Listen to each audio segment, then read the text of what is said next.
Hari ini spesial sekali, tim ibadah semuanya pakai batik dan pakaian daerah. Ya karena besok Rabu, Dirgahayu Republik Indonesia. Oke, jadi ini ibadah yang spesial dan saya berdoa kita semua juga terima anugerah yang spesial. Mari kita baca di dalam 1 Raja-Raja 8 ayat 28 sampai 29.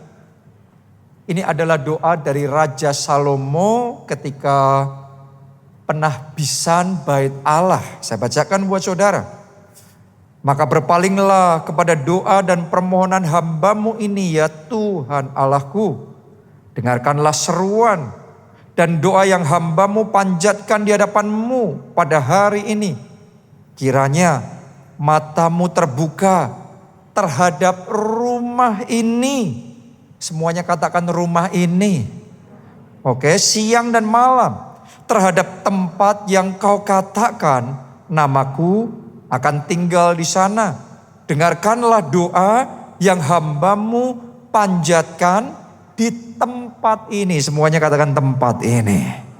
Oke, tahukah saudara pada waktu Salomo menaikkan doa ini, menahbiskan bait Allah yang mereka bangun pada zaman itu, Alkitab mencatat di sana tiba-tiba ada kayak awan kemuliaan yang turun atas mereka.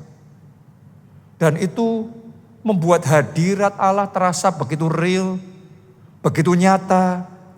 Sampai para imam gak kuat untuk tetap berdiri. Mau berdiri aja gak kuat. Mereka semua rebah.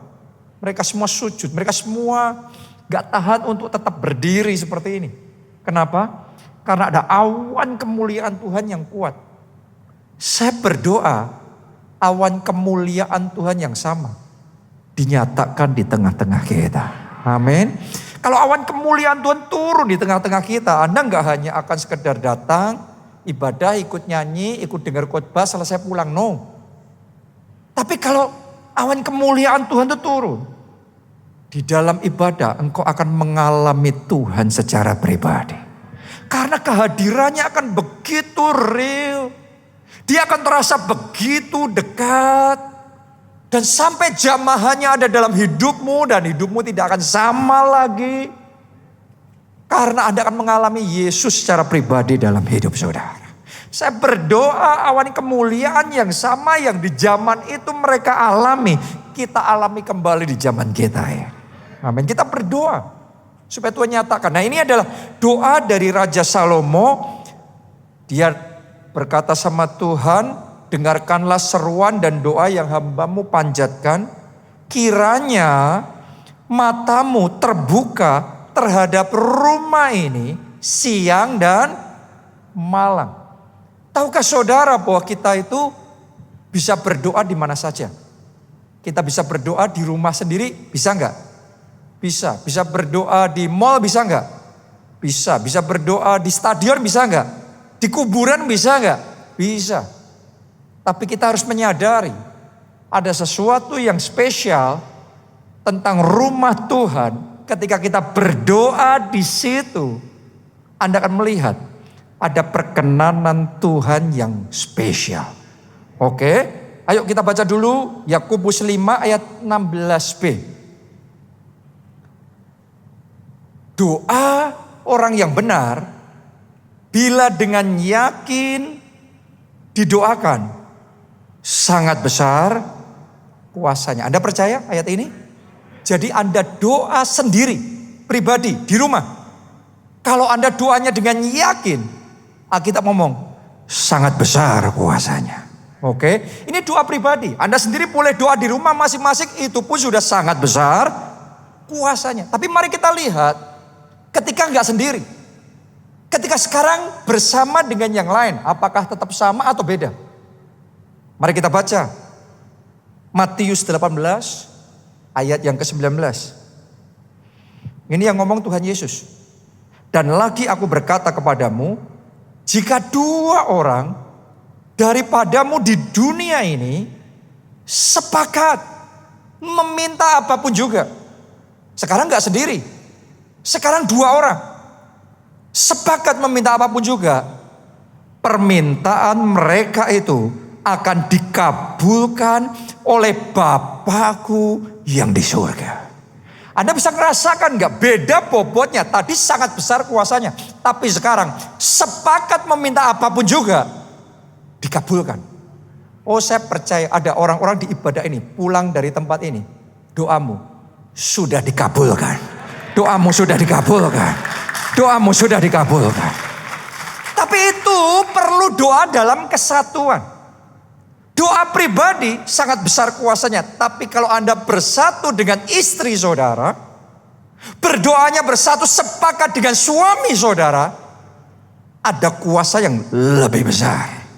Kalau bersatu dengan keluarga, orang tua sama anak-anak, bersatu bersama, sepakat berdoa, ada kuasa yang lebih besar lagi.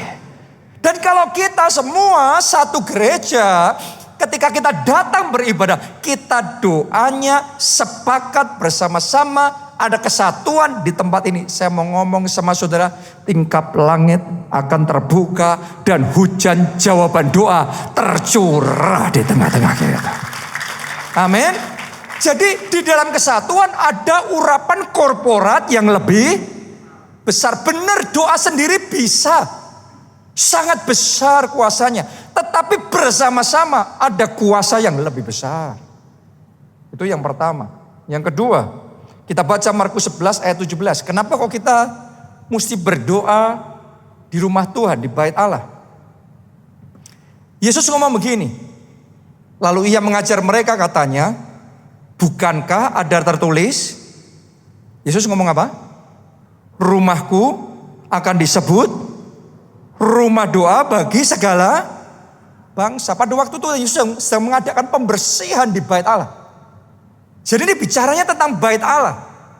Dan dia ngomong, rumahku disebut rumah doa bagi segala bangsa. Kita bisa berdoa di mana saja, tetapi ada tempat tertentu yang ditahbiskan, diurapi, dikuduskan. Yesus ngomong, ini rumah doa bagi segala bangsa. Itu bukan kuburan, itu bukan rumah pribadi, itu rumah doa. Kita bisa berdoa di mana saja, tetapi ketika kita berdoa di rumah doa, ada perkenanan Tuhan yang lebih. Ada pengurapan Tuhan yang lebih. Itu sebabnya Anda harus menyadari sementara Anda beribadah, Anda datang dan beribadah di rumah Tuhan. Saya mau ngomong sama saudara, tempat ini adalah rumah doa bagi segala bangsa. Ketika Anda berdoa di tempat ini, di dalam ibadah ini, saya tahu akan ada telinga yang terbuka dari surga mendengar dan menjawab doa-doa saudara. Amin. Bahkan saya percaya ada orang-orang di tempat ini sementara firman disampaikan, dalam hatimu tidak henti-hentinya ada permohonan doa dinaikkan di hadapan Tuhan.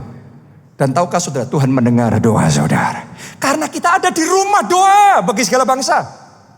Tuhan mendengar kita di mana saja. Tapi kalau Tuhan sudah menahbiskan satu tempat sebagai rumah doa, pasti beda doanya. Benar nggak? Karena tempat itu dikhususkan sebagai rumah doa.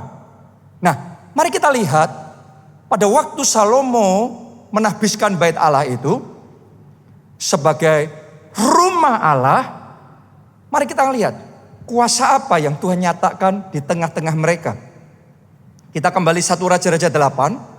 Sekarang kita baca ayat 33 sampai 34. Apabila umatmu Israel terpukul kalah oleh musuhnya karena mereka berdosa kepadamu. Siapa di sini yang sedang mengalami terpukul kalah? Salomo ngomong, ini nanti kalau terjadi sampai kamu terpukul kalah, ngalami kegagalan, ngalami kerugian, sudah ada petunjuknya. Jadi buat Anda yang dalam situasi sedang terpukul kalah, ngalami kegagalan, kerugian, Anda dengarkan firman Tuhan hari ini. Ada petunjuk buat saudara. Kemudian mereka berbalik kepadamu dan mengakui namamu. Berarti mesti ada pertobatannya. Dan mereka berdoa dan memohon kepadamu di mana? rumah ini. Bukan di rumah masing-masing. Bukan di sembarang rumah. Dengan jelas Salomo sedang menahbiskan bait Allah. Di rumah ini. Di bait Allah. Mari kita lihat. Apa yang terjadi ketika kita berdoa di rumah Tuhan. Di bait Allah. Ayat 34. Maka engkau pun kiranya mendengarkannya di mana? Di surga. Berdoanya di mana? Rumah ini. Tuhan mendengarnya di surga. Tahukah saudara, sementara ibadah berlangsung, Anda yang berdoa di rumah ini, Allah mendengarnya di surga. Doa-doa saudara didengar di surga. Apa yang Tuhan lakukan? Lanjutkan. Dan mengampuni dosa umatmu Israel. Dan lihat ini. Mengembalikan mereka ke tanah yang telah kau berikan kepada nenek moyang mereka. Tadinya kala perang tanahnya diambil. Tapi ketika berdoa di rumah ini, Tuhan ngomong, pembalikan akan terjadi. Yang kamu sempat kehilangan, aku pulihkan di dalam hidupmu. Saya berdoa dan deklarasikan saat ini juga di dalam nama Yesus, mujizat pembalikan terjadi dalam kehidupan saudara. Kekalahanmu dirubah jadi kemenangan. Apa yang sempat terhilang dari hidupmu saat ini Tuhan pulihkan di dalam nama Yesus. Kuncinya berdoa di rumah ini, Tuhan mendengarkannya di surga. Ini kunci, ini Anda harus mengerti. Di rumah ini ada mujizat pembalikan. Di rumah ini. Lanjutkan ayat yang ke-35 dan 36. Apabila langit tertutup. Nah ini situasi yang beda lagi ya. Sehingga tidak ada hujan. Di zaman itu kalau sampai langit tertutup gak ada hujan. Sawah mereka, pertanian mereka kering semua. Hidup mereka kering semua, gak ada panen. Susah sekali hidup mereka. Demikian pula orang kalau dalam hidupnya langitnya tertutup. Gak ada blessing. Anda kerja, Anda berusaha, gak ada hasil. Karena gak ada berkat dari Tuhan. Langitnya tertutup. Berapa banyak orang yang sadar, tapi ada sebagian banyak juga gak sadar. Langitnya tertutup. Kita cuma frustrasi. Kenapa kok saya sudah usaha, tetapi seolah-olah mentok terus. Gak muncul, gak ada terobosan apa-apa. Tanpa kita sadari, langitnya tertutup. Mari kita lihat petunjuk firman Tuhan. Ada yang sedang alami itu. Apabila langit tertutup sehingga tidak ada hujan, sebab mereka berdosa kepadamu, lalu mereka berdoa di mana? Di tempat ini. Jadi ada petunjuk spesifik, bukan di sembarang tempat. Di tempat ini. Anda yang mengikuti ibadat dari rumah, Anda yang live streaming dari manapun berada, Anda perhatikan firman Tuhan hari ini. Good, Anda beribadah di rumah. Good, Anda ngikuti live streaming dari manapun berada. Tapi ada something spesial yang firman Tuhan ajarkan sama kita. Berdoa di rumah ini. Bukan di rumah masing-masing. Bukan di tempat masing-masing. Tapi di rumah ini. Di bait Allah. Perhatikan itu. Dan mengakui namamu. Dan mereka berbalik dari dosanya. Sebab engkau telah menindas mereka. Perhatikan ayat 36. Maka engkau pun kiranya mendengarkannya di surga. Balik lagi. Berdoanya di rumah ini, Tuhan mendengarnya di surga. Dan mengampuni dosa hamba-hambamu umat Israel. Karena engkaulah yang menunjukkan kepada mereka jalan yang baik yang harus mereka ikuti. Saya berdoa petunjuk ilahi dari Tuhan disingkapkan dalam hidup saudara. Sehingga Anda ngerti jalan mana yang harus engkau pilih. Kan ada yang sedang dalam persimpangan harus ngambil keputusan yang mana. Sementara Anda beribadah, petunjuk itu Anda terima dari Tuhan. Sementara Anda berdoa di rumah ini, di bait Allah, hikmat yang dari atas diimpartasikan dalam hidup saudara. Amin. Lanjutkan lagi, ditulis begini. Dan engkau kiranya memberikan hujan kepada tanahmu yang telah kau berikan kepada umatmu menjadi milik pusaka. Kok bisa turun hujan? Karena sekarang langitnya sudah dibuka. Tadinya langitnya masih tertutup. Ada yang menghalangi. Gak ada hujan, gak ada blessing. dari atas. Tapi ketika berdoa di rumah ini, Allah mendengarkan di surga, langit tertutup dibuka. Sehingga dalam hidupnya ada blessing, ada perkenanan Tuhan. Tadinya kering, sekarang basah. Tadinya gagal panen, sekarang berlimpah. Dalam nama Yesus, seperti itu terjadi dalam hidupmu. Langit terbuka, mulai hari ini ada kelimpahan, ada hujan berkat, ada hujan anugerah tercurah dalam hidup saudara. Karena itu berdoa di rumah ini. Oke, Anda harus ngerti bahwa semua nama-nama besar dalam Alkitab, mereka semua berdoa di rumahnya masing-masing. Tapi nggak cukup sampai di situ. Mereka juga berdoa di rumah ini, di bait Allah. Petrus, Yohanes, Yakobus, mereka berdoa di rumah mereka, di kamar mereka. Tapi mereka nggak ngomong, kami nggak perlu beribadah di rumah Allah. No. Kita mencatat tiap-tiap hari mereka beribadah, mereka berdoa di bait Allah dan di rumah-rumah. Daud, minggu lalu saya sudah bagikan sama saudara, 3 kali sehari dia berdoa di kamarnya. Doa pagi, doa siang, doa malam. Anda baca kitab Mazmur. 7 kali sehari Daud memuji-muji Tuhan. Tapi ketika hari Sabat tiba, dia gak ngomong aku sudah berdoa di rumahku, beribadah di rumahku. Gak perlu ke rumah Tuhan. No, dia ngomong aku bersuka cita. Ketika dikatakan orang, mari kita pergi ke rumah Tuhan. Cinta akan rumahmu menghanguskan aku. Oh ya Tuhan, aku cinta akan rumah tempat kediamanmu. Hatinya Daud kayak gitu. Jadi jangan sampai kita berpikir karena kita sudah berdoa di rumah, memuji menyembah di rumah, terus that's it cukup. No. Ada something yang spesial, ada perkenan Tuhan yang luar biasa ketika kita menaikkan doa di rumah ini. Ketika kita memuji menyembah beribadah di rumah ini. Karena firman Tuhan berkata, sementara kita berdoa di rumah ini, Allah mendengarkannya di surga. Doamu didengarkan di surga, tingkap langit dibuka, berkat tercurah dalam hidup saudara. Amin. Lanjutkan ayat 37 sampai 39. Apabila di negeri ini ada kelaparan, bukankah itu yang sekarang sedang terjadi di dunia? Presiden dan para kepala negara ngomong sekarang ini bukan akan terjadi kelaparan. Sudah puluhan juta orang ngalami kelaparan. Dan kemungkinan tahun depan jadi ratusan juta orang. Bisa 800 juta orang. Kalau sampai keadaan terus memburuk. Ini sedang terjadi. Tapi sudah ngerti petunjuk firman Tuhan sudah ngasih tahu kita. Ketika itu terjadi apa yang perlu kita lakukan. Apabila di negeri ini ada kelaparan. Apabila ada penyakit sampar, mungkin Anda sedang bergumul dengan kanker, dengan diabetes, dengan kelainan darah, atau penyakit apapun. Masing-masing mungkin punya pergumulan sendiri-sendiri. Lanjutkan, hama dan penyakit gandum.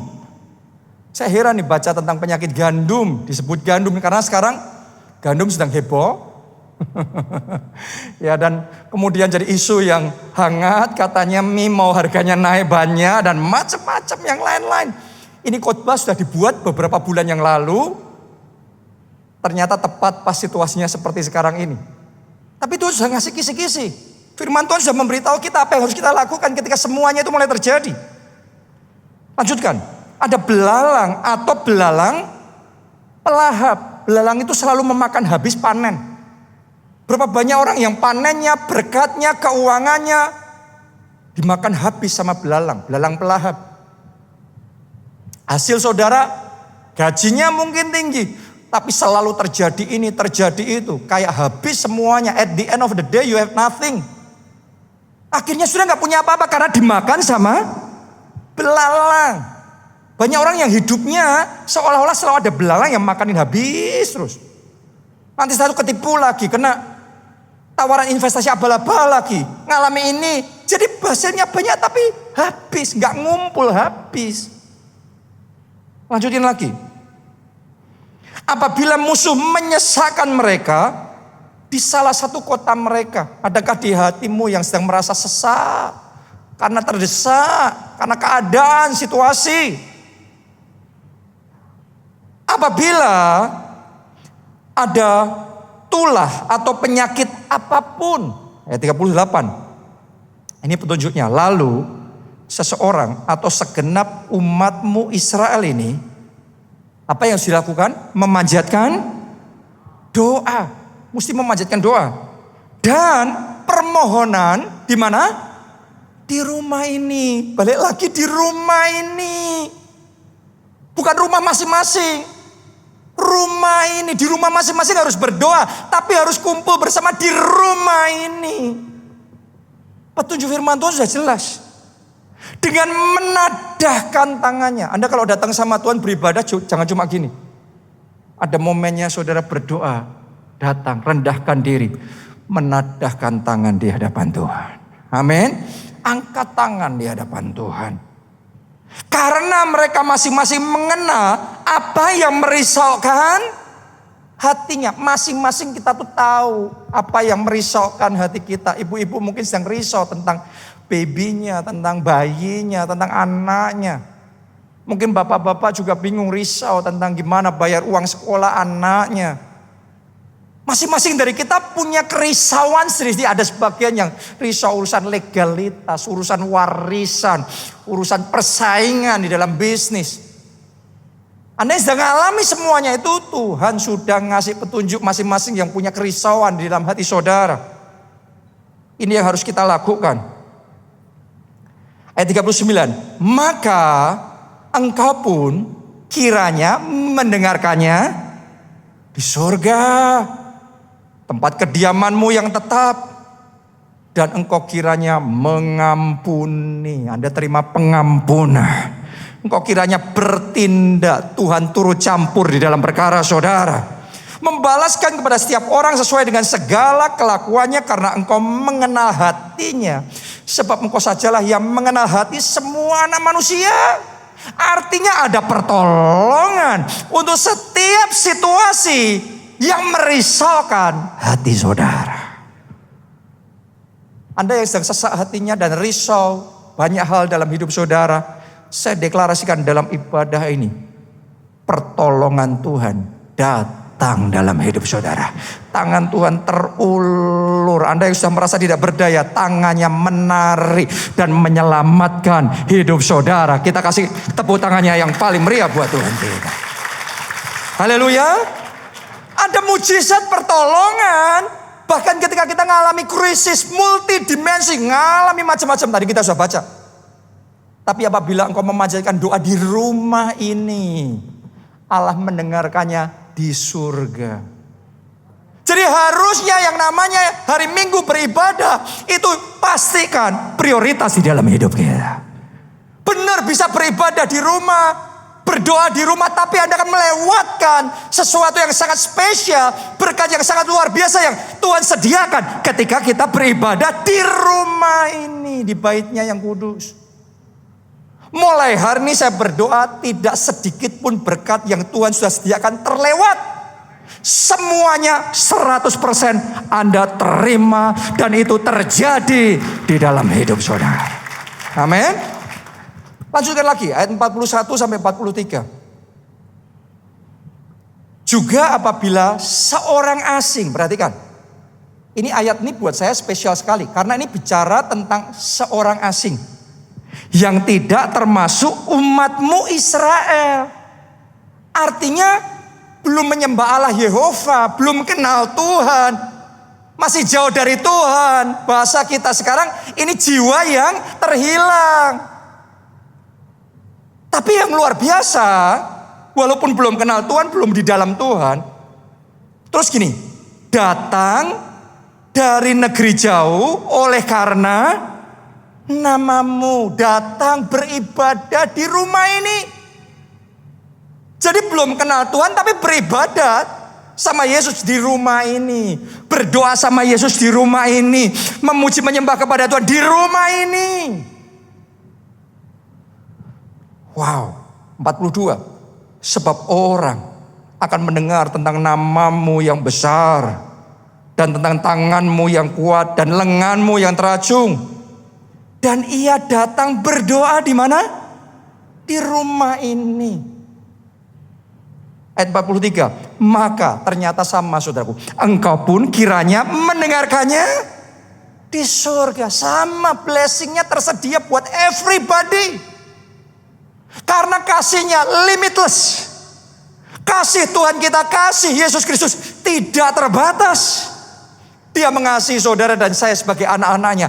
Tapi ternyata dia juga mengasihi semua orang yang belum mengenal dia sekalipun. Yang masih jauh. Tuhan sayang. Tuhan mengasihi mereka. Boleh kita kasih tepuk tangan buat kasihnya yang ajaib dan luar biasa.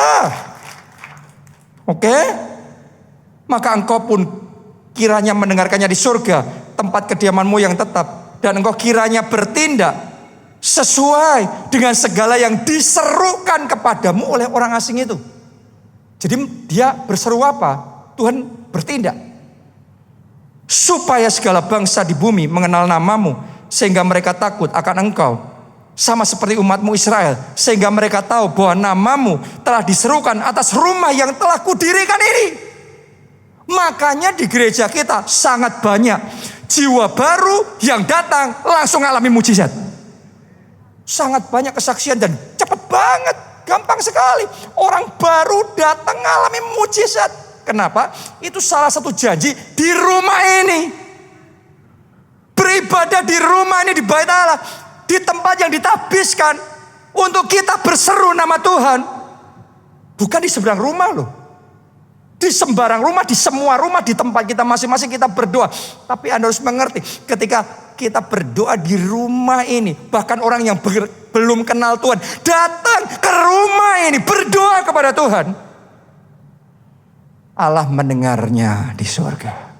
Oh, saya berdoa buat saudara yang bahkan masih belum kenal Yesus. Atau saudara pertama kali datang beribadah hari ini di tempat ini. Saya mau ngomong sama saudara. Anda tidak akan pulang dengan tangan kosong. Anda akan pulang dengan janji firman ini dinyatakan, digenapkan. Ada mujizat bagi saudara. Jadi buat Anda yang belum pernah terima Yesus sebagai Tuhan dan Juru Selamat, ayo buka hati saudara. Undang dia masuk jadi Tuhan dan Juru Selamatmu. Mari kita berdoa ya. Angkat dua tangan saudara, ikuti doa ini. Tuhan Yesus, masuklah dalam hatiku. Jadi Tuhan dan Juru Selamatku. Ampuni dosa-dosaku. Selamatkan hidupku. Mulai sekarang hidupku milik Yesus. Aku mau mengiring Yesus. Melayani Yesus. Sampai akhir hidupku. Terima kasih Tuhan. Amin. Kita kasih tepuk tangan yang paling meriah. Dan saya berdoa janji ini terjadi dalam hidup saudara. Haleluya. Jadi ada juga mujizat untuk orang baru. Lanjutkan, satu lagi. Ayat 44 sampai 45. Apabila umatmu keluar untuk berperang melawan musuhnya. Jadi tadinya di Israel. Tapi sekarang mereka lagi perang keluar. Berarti mereka bisa ibadah di Israel enggak? Enggak bisa. Karena jauh tempatnya sudah enggak bisa. Ya. Ke arah manapun engkau menyuruh mereka. Dan apabila mereka berdoa kepada Tuhan. Bukan sekedar di tempat asing. Tapi berdoa kepada Tuhan. Dengan apa? Berkiblat. Semuanya katakan berkiblat. Ditulis ini, berkiblat ke kota yang telah kau pilih.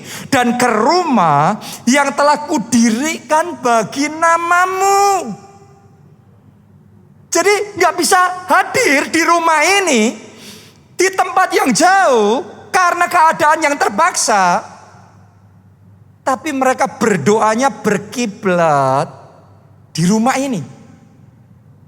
Mari kita lihat. Ayat 45.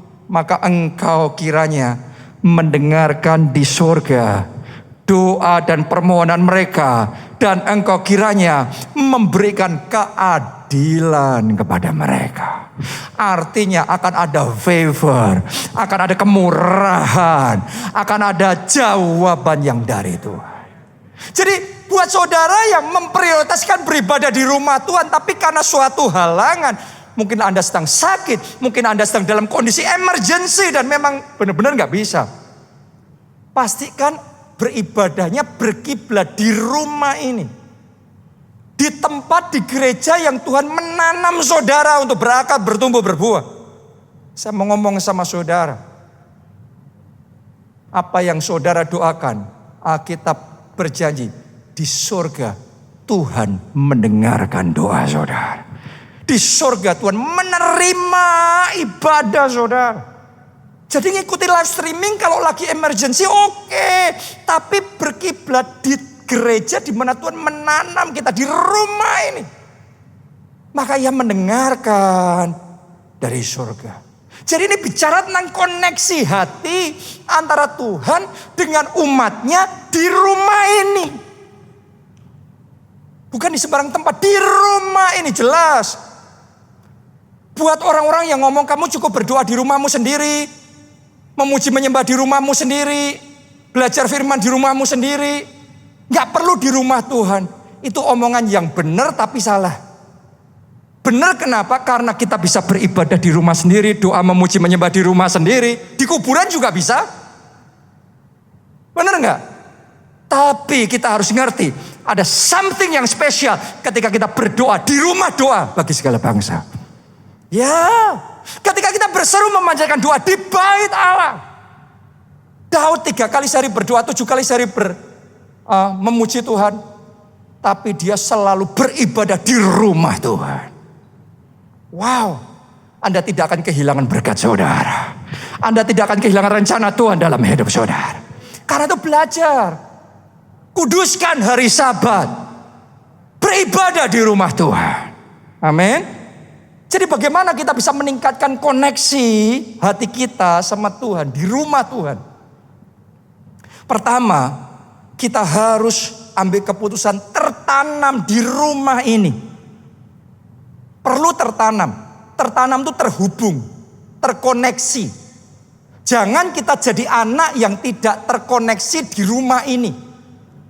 Seperti kisah yang Tuhan Yesus ceritakan tentang anak bungsu yang terhilang. Dia anak apa bukan? Dia anak. Tapi anak yang disconnected. Anak yang jauh dari rumah ini. Pergi jauh dia. Awalnya baik-baik aja keadaannya. Sampai dia tertentu kering kerontang hidupnya. Saya berdoa hidupmu tidak akan pernah kering.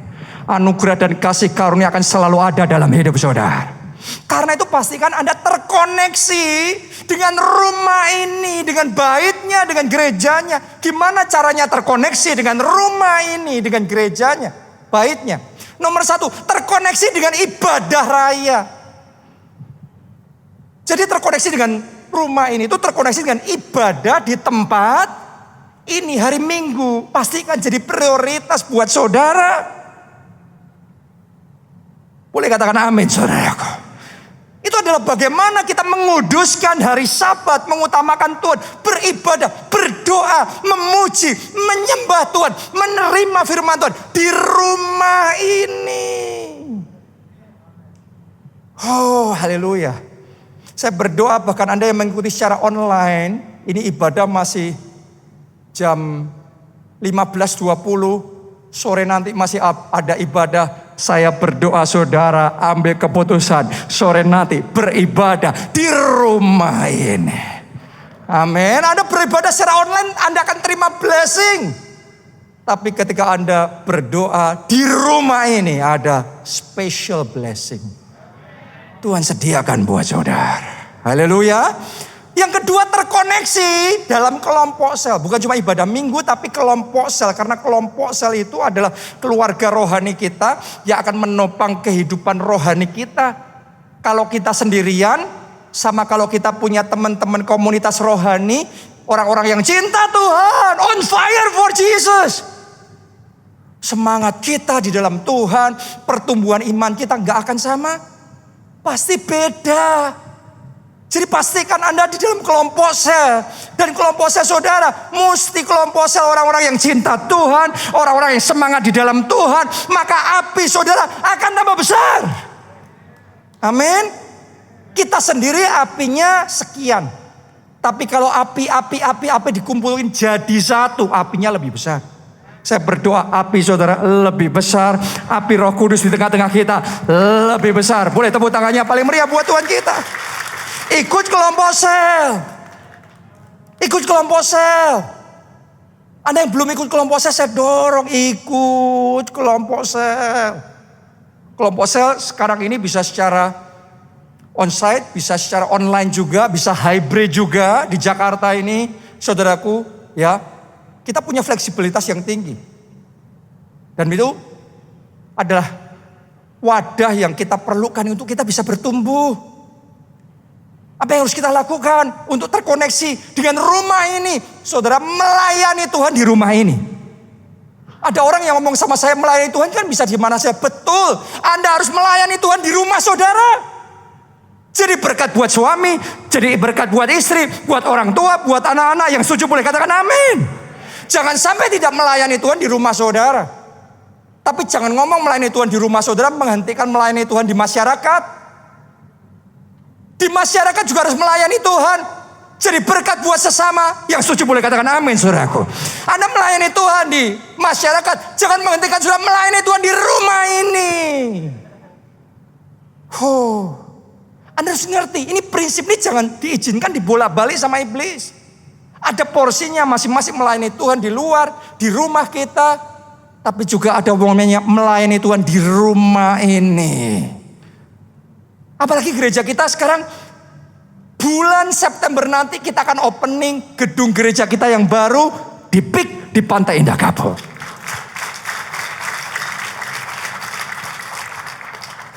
Ya, pasti akan dibutuhkan sangat banyak pelayan Tuhan yang baru.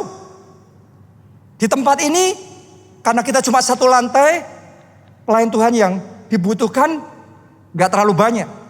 Tapi nanti di sana 9 lantai jauh lebih banyak.